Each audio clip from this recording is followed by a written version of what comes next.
సంతృప్తినిచ్చే దేవుడే మన దేవుడు, అసంతృప్తిని ఇచ్చే దేవుడు కాదు. దేవుడు సంతృప్తినిచ్చే దేవుడుగా ఉన్నాడు. అందుకే యేసుక్రీస్తు ఏమంటున్నాడు తెలుసా? ఎవరైతే నా యొద్దకు వస్తారో వారు ఎప్పటికీ ఆకలి కొనరు, ఎవరైతే నా దగ్గరకు వస్తారో వారు ఎప్పటికీ దాహము కొనరు అని యేసుక్రీస్తు అంటున్నాడు. నేనే జీవాహారమును, నన్ను ఎవరైతే భుజిస్తారో, నా రక్తము చేత ఎందరైతే కడుగబడతారో, వెల చెల్లించబడి కొనబడతారో, నన్ను భుజించి నా రక్తముని ఎవరైతే త్రాగుతారో వారు ఎన్నటికి ఆకలి కొనరు, దప్పికొనరు అని యేసుక్రీస్తు ఏమంటున్నాడు?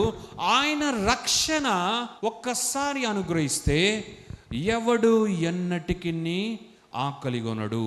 రక్షింపబడి కూడా ఎవరైనా దేవుని సన్నిధికి వచ్చి, బ్రదర్ నాకు ఇంకా ఆకలిగా ఉంది, నా ఆకలి తీరట్లేదు, సిస్టర్ నాకు ఇంకా దాహముగా ఉంది, నా దాహము తీరట్లేదు అని అంటే అది కరెక్ట్ కాదు, అది రాంగ్.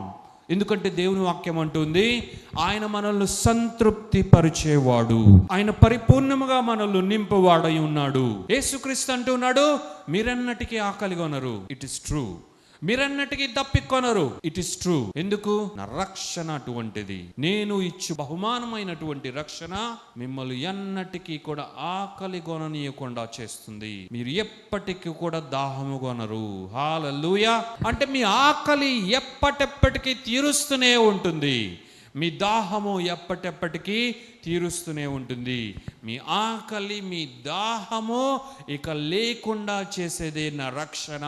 ఎందుకంటే నా రక్షణ పరిపూర్ణమైనది కాబట్టి. నిత్యమైన విమోచన నేను సంపాదించి మీకు అనుగ్రహించను కాబట్టి మీరు సంతృప్తి చెందెదరు.